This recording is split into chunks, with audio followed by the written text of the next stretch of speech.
بتاؤں، علامہ جلال الدین سیوطی رحمۃ اللہ علیہ یہ بہت بڑے اللہ کے مقدس ولی اور بہت بڑے عالم دین گزرے ہمارے، بہت بڑے امام، اور تفسیر ابن کثیر میں بھی ایک واقعے کو پیش کیا گیا وغیرہ وغیرہ بڑی بڑی کتابوں میں۔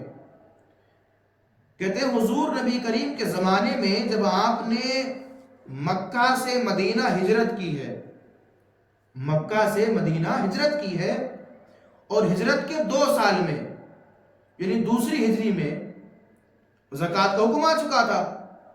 تو زکوٰۃ کا حکم آنے سے کچھ دن پہلے، تو زکوٰۃ کا حکم ہے نا، وہ آنے سے کچھ دن پہلے ایک شخص حضور کی بارگاہ میں آیا دعا کے لیے کہ حضور میں بڑا غریب ہوں، مفلس ہوں۔ اچھا، بعض لوگوں نے ان کا نام ذکر کیا حضرت سالوہ کر کے، اور بعض نے کہا کہ نہیں وہ سالوہ نہیں، وہ کوئی اور تھا، کیونکہ کسی صحابی کے اندر یہ معاملات نہیں ہے کہ حضور کی بارگاہ میں آ کے منحرف ہو جائے۔ وہ جو قربان ہوئے تو ایسا ہوئے تن من دھن سے قربان ہوئے۔ بات کو سمجھے آپ؟ تو اس نام میں اختلافات ہیں، بہرحال ہمیں نام سے مطلب نہیں، ہمیں واقعے سے مطلب ہے۔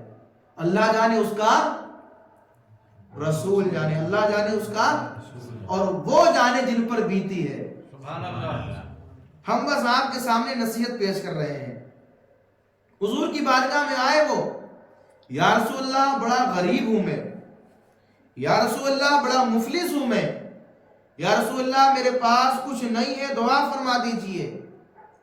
نبی نے اس کی بات پر کہا کہ غریبی بہتر ہے، سبحان اللہ، غریبی بہتر ہے۔ نہیں یا رسول اللہ دعا فرما دیجئے، بہت مجبور ہوں۔ پھر کہا غریبی بہتر ہے، گزارا کر لے، حضور دعا فرما دیجئے۔ رب تعالیٰ کے حبیب نے، ہم سب کے آقا نے، ہم سب کے داتا نے اللہ کی بارگاہ میں ہاتھوں کو اٹھا دیا۔ سبحان اللہ۔ علماء فرماتے ہیں جب رسول کریم دعا فرماتے ہیں تو جو مقبولیت ہوتی ہے نا، مقبولیت، جب حضور کے ہاتھ دعا کے لیے اٹھتے ہیں تو مقبولیت بھی اللہ کی بارگاہ سے نیچے، اللہ کی بارگاہ جو معاملات ہے نا وہ حضور کی بارگاہ میں چلی آتی ہے، مطلب مقبولیت بھی نیچے آ جاتی ہے۔ جو اللہ کے جلوے ہیں، جو اللہ کی رحمت ہے، کیونکہ سارا عالم چاہتا ہے خدا کی رضا، اور خدا چاہتا ہے رضائے محمد۔ سبحان اللہ۔ حبیب آپ کہیں میں قبول کروں گا، یہاں تک کہ ذکر ہے کہ میرے مولا نے، رب تعالیٰ نے نبیوں سے وعدہ کیا ہے کہ وہ ان کی کوئی دعا رد نہیں کرے گا۔ یہ اللہ کا احسان دیکھیے، نبی نے منع کیا نہیں مانے گے دعا کرنا، حضور دعا کر دے، فرماتے ہیں 1 بکری یا 2 بکری یا 4 بکری ان کو دی گئی یا ملی ان کو، بہرحال کہیں سے ان کے پاس 4 بکری کا انتظام ہو گیا۔ اللہ نے برکت دی، وہ خود کہتے ہیں کہ مجھے نہیں پتا چلا ان 4 بکریوں سے 8 اور اس سے کئی گنا زیادہ ہوتی چلی گئی۔ اب تو معاملہ یہ ہوا کہ جس بستی میں رہ رہے تھے وہاں رہنا دشوار ہو گیا۔ جس بستی میں رہ رہے تھے نا اتنا زیادہ ریوڑ ہو گیا کہ وہاں رہنا دشوار ہو گیا، تو بستی چھوڑ کر وہ جنگلوں میں رہنے چلے گئے۔ لاکھوں ان کے پاس، جتنا مال زیادہ ہوگا نا اتنا حساب بھی زیادہ لے آپ سے دیا جائے گا، سمجھ لینا۔ پھر جتنا زیادہ مال ہوگا، اور دل ٹھنڈک کرنے والی حدیث سناؤ میں آپ کو، دل ٹھنڈا کرنے والی بالکل، میرے آقا کریم فرماتے ہیں جو بندہ اللہ کے کم دیے ہوئے رزق میں صبر کر لے گیا، کم دیے ہوئے میں گزارا کر لے گیا، کل بروز محشر اللہ اس کے کم عملوں سے خوش ہو جائے گا۔ سبحان اللہ۔ تو بندہ ہے، مولا فرمائے گا تو بندہ ہونے کے باوجود بھی تو نے صبر کیا، تجھے تمام خواہشات دنیا میں تھی، پڑوسی کا مکان بن رہا تھا تو نے صبر کیا، فلانے کی بڑی بڑی شادیاں ہو رہی تو نے صبر کیا، فلانا بڑی بڑی گاڑیاں لا رہا ہوگا صبر کیا ہوگا۔ یہ میں اپنے جملے کے اندر بات مکمل کر رہا ہوں تاکہ آپ کے ذہن میں بات آئے، لیکن تو نے اپنی خواہش کو دبا کے رکھا میری رضا کے لیے۔ تو بندہ ہو تو تجھے ضرورت ہے، میں تو رب ہوں، مجھے تو ضرورت بھی نہیں ہے۔ سبحان اللہ۔ تو محتاج تھا، رب تعالیٰ تو کسی کا محتاج بھی نہیں ہے، تو جو بندہ اللہ تعالیٰ کے کم دیے ہوئے میں صبر کر لے جائے گا اللہ تعالیٰ اس کے کم عملوں سے خوش ہو جاتا ہے. سبحان اللہ. تو جس کے پاس جتنا زیادہ ہے اتنا زیادہ اس کو ہاں جی دینا بھی پڑے گا. اب ان کے پاس لاکھوں کی تعداد میں بکریاں، بلکہ یہ کہا جائے آج کے دور کے حساب سے کروڑوں کی پراپرٹی بن گئی، کروڑوں کی. جناب والا زکوٰۃ کا حکم آیا، ابو ہریرہ گئے، ساتھ میں اور صحابی گئے. نبی نے کہا جاؤ وہ فلاں اٹھا دعا کے لیے آیا تھا، تو بڑی بکریاں اس کے پاس، بڑا مال اللہ نے دیا اس کو، جاؤ زکوٰۃ کے لیے کہو، یہ حکم آ چکا اللہ تعالیٰ کا. گئے، سلام و کلام جو ہوا وہ کیا، اس کے بعد زکوٰۃ کے بارے میں کہا کہ چلو بھی لوٹ کے آنا، بھی کون سا ہم نہیں جا رہے ہیں، لوٹ کے آنا پھر لے لینا آگے. کہا ٹھیک ہے بھائی. لوٹ کر پھر آ گئے. کہا کیا صبر نہیں ہو رہا بالکل، تم تو ٹیکس کی طرح بالکل چلے آئے لینے کے لیے. مطلب بڑے تلخ جملے کہے یہاں پر انہوں نے.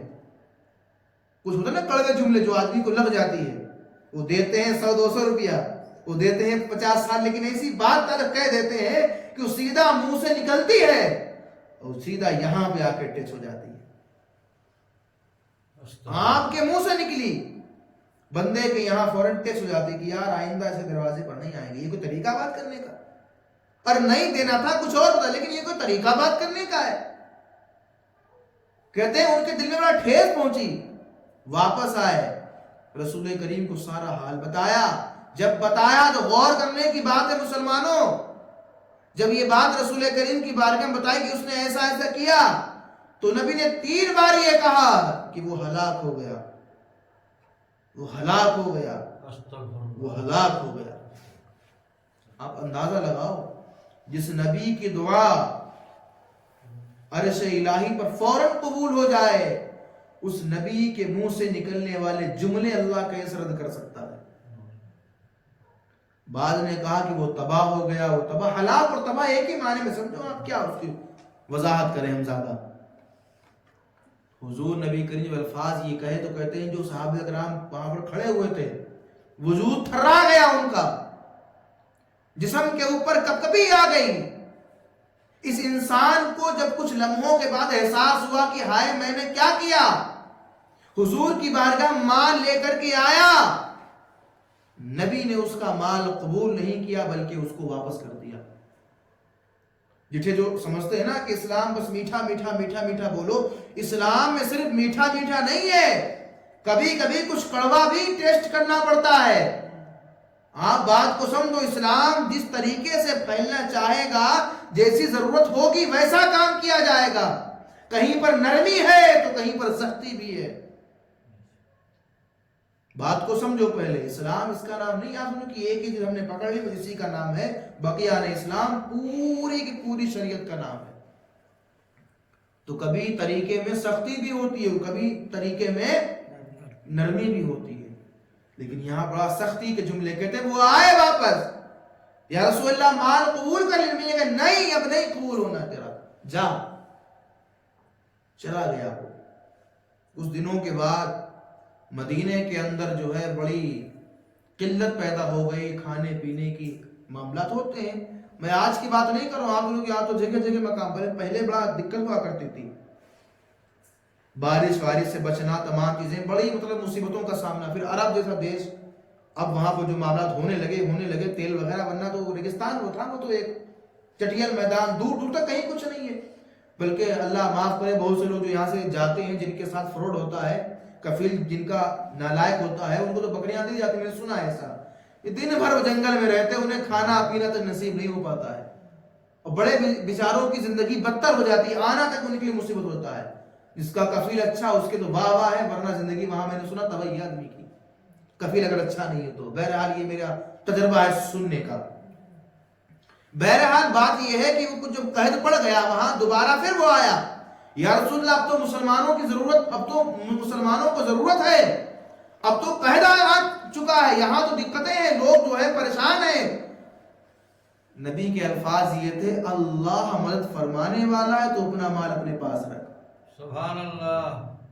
قبول نہیں کیا نبی نے قبول نہیں کیا، واپس کر دیا. مسلمانوں کو ضرورت، بھوک پیاس برداشت کر رہے اس وقت میں، بلکہ کچھ صحابہ تو فاقے ہو رہے تھے اس وقت میں، لیکن رسول کریم نے مال کو کیا کیا؟ واپس کر دیا۔ اس مال واپس ہونے کے بعد حضرت ابو بکر صدیق رضی اللہ تعالیٰ عنہ کی بارگاہ وہ شخص آیا، کہا حضور آپ قبول کر لیں۔ کہا جس کو آقا نے قبول نہیں کیا، جس مال کو میرے آقا کریم نے قبول نہیں کیا، غلام کی اوقات کیا ہے کہ یہ مال قبول کر لے؟ سبحان اللہ۔ کیا خوب فرمایا میرے امام نے، باخدا، یعنی یہ حلف اٹھایا آپ نے، باخدا، باخدا خدا کا یہی ہے در، نہیں اور کوئی مفر مکر۔ یعنی کہ کتنی گہرائی اس بات میں ہے کہ جب رسول کریم کی بارگاہ میں آپ مقبول ہو جاؤ گے تو اللہ کی بارگاہ میں پہلے مقبول ہو گئے۔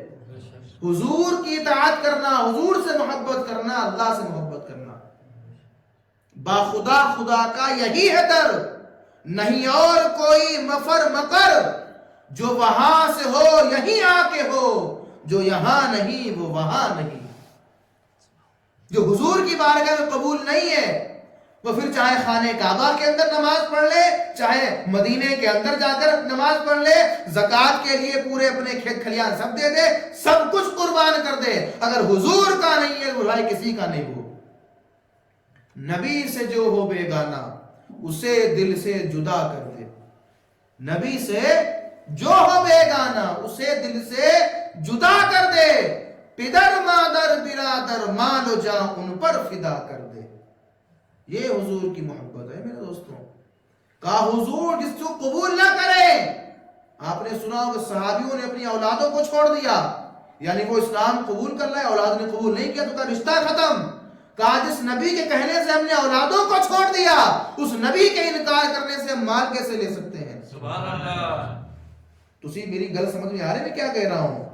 بھیجے میں بات پھنس رہی آپ کے، یہ بات صرف سروتری کے لوگوں کے لیے، پورے دنیا کے مسلمانوں کے لیے۔ اگر ہم آج تباہ ہیں، اگر آج ہم پر ظلم ہو رہا ہے، اگر آج ہم کو کوئی معاملات پریشان کیا جائے تو یہی وجہ ہے کہ آج ہم نے رسول کریم کی تعلیم پر عمل کرنا چھوڑ دیا۔ صرف یہی وجہ، رسول کریم کی تعلیم پر ہم نے عمل کرنا۔ لیکن مفتی بہت بڑے ہیں ہم، لیکن مفتی ہمارے اندر اتنا بڑا پیدا ہے کہ ہم سے بڑا مفتی نہیں کوئی ہے۔ فتویٰ لگانے کے لیے سب سے پہلے ہم آ جائیں گے، لیکن جب عمل کرنے کی بات آئی تو بغلیں جھانکتے گھومیں گے کہ ہائے ہم کہاں چھپے، چلو یار کر تو رہے لوگ، ہم کر لیں گے بعد میں۔ جو آج نہ کر پایا وہ کبھی نہیں کر پائے گا، جو آج نہ صحیح ہو پایا وہ کبھی نہیں صحیح ہو پائے گا۔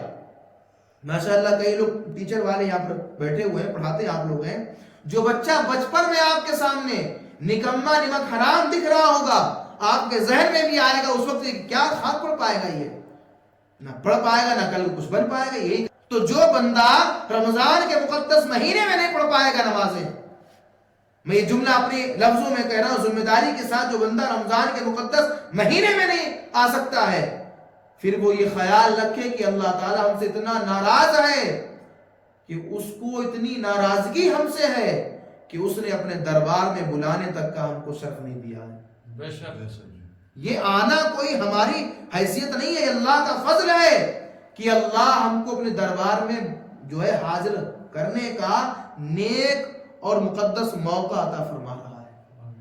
اور اس رمضان میں توبہ ایسی ہی کریں کہ اللہ جس پر ہم یہ قائم ہے نا، ہمیشہ ہمیشہ قائم رہیں۔ اگر آپ نے بھی یہ سوچا کہ رمضان کھا لیں اس کے بعد تو سب ایسے ہی ہے، پھر آپ بھی کامیاب نہیں ہو۔ ہاں کہ حضرت آج کہہ رہے ہیں تو بڑا مطلب کیا ہے معاملہ، یہ آج تو بیٹھے ہیں کل پھر ویسے ہو جائے، تو جیسا معاملہ آج ہے اگر توبہ تمہاری ایسی کہ ہر دم یہی حال رہے گا تو انشاءاللہ یہی توبہ اللہ کی بارگاہ میں قبول ہے۔ تو یہی توبہ اللہ کی بارگاہ میں ایسی توبہ کرو۔ فرماتے ہیں وہ انسان صدیق اکبر کے بعد عمر فاروق اعظم کی بارگاہ میں گیا، عمر کی بارگاہ میں، یہاں تو اور خطرناک معاملہ، اس بندے کا مزاج ٹھنڈا ہوتا ہے، اس بندے کا مزاج گرم ہوتا ہے۔ عمر کا مزاج سمجھ لو بات خوب اچھی طریقے سے، میں نے بات صاف کر دی یہاں پر۔ عمر کی بارگاہ میں گئے کہ حضور اب تو رحم کریں، رو رو کے برا حال ہے، غلطی کا احساس ہوا ہے، قبول کر لیں۔ عمر کا جملہ یہ ہے کہ آج تو میری بارگاہ میں آ گئے تو آ گئے، اگر آئندہ میرے پاس مال لے کر کے آئے نا تو گردن قلم کر دوں گا تمہاری. بے شک. جس مال کو رسول کریم نے قبول نہیں کیا ہے، یہ فقیر کیا مطلب جب میرے آقا نے قبول نہیں کیا تو غلام قبول کہاں سے کر لیں. سبحان اللہ. جب ان کے گدا بھر دیتے ہیں شاہان زمانہ کی جھولی، جب ان کے گدا بھر دیتے ہیں شاہان زمانہ کی جھولی، محتاج کا جب یہ عالم ہے مختار کا عالم کیا ہوگا. تو خدا را اس سے پہلے وہ دن آئے جو ہم کو نکالا جائے. اور وہ کیا میرے امام کہتے ہیں کہ ایک جملہ ان کا دماغ میں ایسا پھنستا ہے نا، کیا پیاری بات کہتے ہیں، جو تیرے در سے یار پھرتے ہیں. حضور نبی کریم کی بارگاہ میں اشارہ کیا، جو تیرے در سے یار پھرتے ہیں، جو تیرے در سے بھٹک جاتے ہیں، جو تیرے در سے منحرف ہو جاتے ہیں، جو تیرے در سے بیگانہ ہو جاتے ہیں، جو تیرے در پہ آتے نہیں ہیں، جو تیرے در سے جو ہے نصر حاصل نہیں کرتے ہیں، ان کے لیے کہا جو تیرے در سے یار پھرتے ہیں در بدر، کبھی یہاں کبھی وہاں، کبھی ادھر کبھی ادھر، کبھی اسے تو کبھی اسے، یوں ہی راضی کرتے زندگی نکل جاتی ہے مگر بندے راضی نہیں ہو پاتے. تو یہی کہا جو تیرے در سے یار پھرتے ہیں در بدر، یوں ہی خار پھرتے ہیں در بدر. تو اگر ہمیں قبولیت ملے گی تو آج اسی در سے ملے گی. جب ہم سجدہ کریں تو حضور کی محبت اتنی پیوست ہونی چاہیے. وہ کہا کہ زاہد بے ایمان ناز تقوی نہ کر، یوں نمازیں دکھانا ضروری نہیں. دل اگر نہ جھکے، دل اگر نہ جھکے، سجدہ بیکار ہے، خالی سر کو جھکانا ضروری نہیں. اللہ تعالیٰ ہم سب کو سچی پکی توبہ کرنے کی توفیق عطا فرمائے.